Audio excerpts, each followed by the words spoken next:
प्रधानमंत्री नरेंद्र मोदी और केंद्रीय गृह मंत्री अमित शाह लगातार बिहार दौरे पे आ रहे हैं। आखिर क्या कारण है कि बिहार इतना खास दोनों बड़े देश के नेताओं के लिए हो गया? इस पर बात करने के लिए हमारे साथ हैं राजनीतिक विशेषज्ञ हैं संतोष कुमार हैं। सर, आखिर क्यों अमित शाह और प्रधानमंत्री नरेंद्र मोदी बिहार दौरे पर लगातार आ रहे हैं?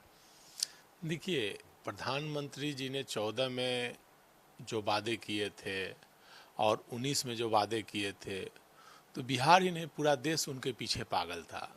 युवा वर्ग उनके पीछे पागल था। नौकरी की बात, महंगाई की बात, भ्रष्टाचार की बात। तो 14 में जनता पागल होकर एक तरफा वोट दिया उन्हें। 19 में बिहार में 40 में से 39 सीटें वो जीते। और नौकरी का मामला है, सबसे ज़्यादा युवा वर्ग नौकरी खोजते हैं, तो नौकरी के मामले में वो वादे को पूरा नहीं कर पाए। महंगाई नियंत्रण नहीं कर पाए, बेरोजगारी नहीं दूर कर पाए, स्विस बैंक से काला धन नहीं ला पाए। तो इस बार उनकी बातें केवल मंदिर और मस्जिद पर चली गई है और हिंदू और मुस्लिम पे। पहले वो नौकरी की बात करते थे। और देश की राजनीति में जब भी बयार बहती है, बदलाव की बयार, तो बिहार से ही बहती है। आज़ादी के बाद से जब भी सत्ता, केंद्र की सत्ता में बदलाव हुआ है, तो उसकी बयार बिहार से ही बदली हुई है। बिहार ही नींव रही है। और इस बार भी तेजस्वी यादव ने उन्हीं के एजेंडे को अपना लिया, नौकरी का एजेंडा। और 20 के चुनाव में तेजस्वी यादव ने नौकरी का एजेंडा अपनाया था और जिसका फायदा उन्हें 20 के चुनाव में मिला। और इस बार भी वो एक सूत्री कार्यक्रम नौकरी के एजेंडे पर चल रहे हैं और महंगाई के एजेंडे पर। तो प्रधानमंत्री जी को और गृह मंत्री जी को यह डर सता रहा है कि कहीं सत्ता के बदलने की बयार बिहार से फिर ना उठ जाए और उनकी सत्ता ना चली जाए।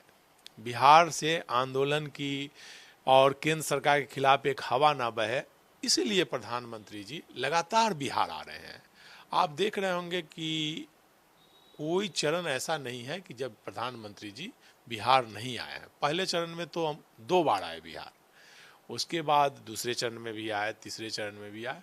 और मुझे लगता है कि 24 लोकसभा कंस्टिट्यूएंसी बिहार के 24-25 लोकसभा कंस्टिट्यूएंसी में प्रधानमंत्री जी का प्रोग्राम हुआ है।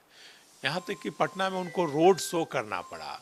पहली बार किसी भी प्रधानमंत्री जी का रोड शो पहली बार हुआ है। रोड शो तभी होता है जब कैंडिडेट की स्थिति खराब होती है। और रविशंकर प्रसाद जी की स्थिति पटना में बहुत ही खराब थी। उनको हर जगह विरोध का सामना करना पड़ रहा है, एंटी इनकम्बेंसी का। और उनके स्वजातीय लोग विरोध कर रहे हैं, दूसरा कोई नहीं कर रहा है। उनके पार्टी के कार्यकर्ता विरोध कर रहे हैं। यही वजह है कि उनको पटना में भी रोड शो करना पड़ा, क्योंकि दूसरी तरफ से जो कैंडिडेट है वो जगजीवन राम के नाती हैं, अंशुल कुशवाहा। और गायत्री देवी जो पहली महिला मंत्री हैं, उनके पोते हैं। तो उनके कुशवाहा समाज का भी वोट मिल रहा है और दलित समाज का भी। तो लड़ाई वहाँ भी कांटे की हो गई है। इसलिए प्रधानमंत्री को पटना में रोड शो करना पड़ा। और बार बार उनको पटना आना पड़ रहा है कि बिहार में 40 सीटें हैं, 40 सीटें उन्हें बचाना पहली प्राथमिकता है। कि वो 40 में से 39 सीट जीते थे। यही वजह है कि 40 सीट को प्राप्त करने के लिए उन्होंने नीतीश कुमार को अपने पाले में लाया, जबकि नीतीश कुमार इंडिया गठबंधन के सिरमौर हुआ करते थे।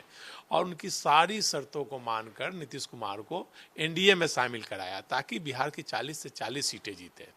और जब नीतीश कुमार जब एनडीए में आए तो बिहार में ऐसी बयार बही, लगा कि भाई अब तो भाई, पिछले बार तो नीतीश जी के मांझी और उपेंद्र कुशवाहा नहीं थे एनडीए गठबंधन में, नीतीश जी थे तब 39।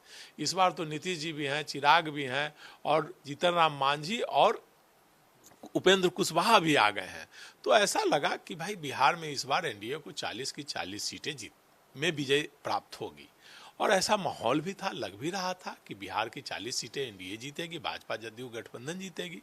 लेकिन धीरे धीरे जैसे जैसे चुनाव की तिथि नज़दीक आए या चुनाव प्रचार शुरू हुआ, तो धीरे धीरे माहौल बदलने लगा। और जो रिपोर्ट जाने लगी चुनाव में, तो उसमें हुआ कि भाई तेजस्वी यादव अकेले सब पर भारी पड़ रहे हैं, अकेला चुनाव प्रचार कर रहे हैं तेजस्वी यादव और मुकेश सहनी पूरे बिहार में अकेले। अब आज 200 सभाएं हो चुकी है तेजस्वी यादव की अकेले। और वो युवा वर्ग उनके पीछे पागल हो चुका है नौकरी को लेकर के। ये उनका मतलब नरेंद्र मोदी जी को एजेंडे को उसने अपना लिया है और उनके पीछे लोग पागल हो आज स्थिति। और दूसरा चीज ये हुआ कि लालू प्रसाद के जो जंगल राज की बात थी, उसके कारण लालू प्रसाद बदनाम थे और उनके पास किसी समाज का वोट जुड़ नहीं पा रहा था। इस बार पहली बार देखने को मिला कि उनके साथ वोटर जुटे हैं। जैसे तेजस्वी यादव ने ए टू जेड की बात की थी कि हमारे पार्टी ए टू जेड की पार्टी है, माई नहीं है बाप की भी पार्टी है।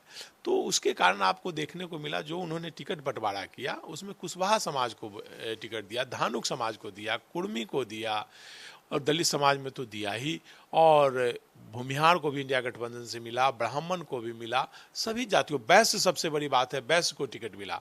तो इस बार देखने को मिला है कि पहली बार मैं जो देख रहा हूँ 30 वर्षों में, नीतीश कुमार जी 95 से 94 में अलग हुए थे, उसके बाद थोड़ा बहुत कुर्मी आरजेडी को वोट देता था, लेकिन 2000 के बाद से कुर्मी समाज का वोट एक तरफा नीतीश जी को मिलता था।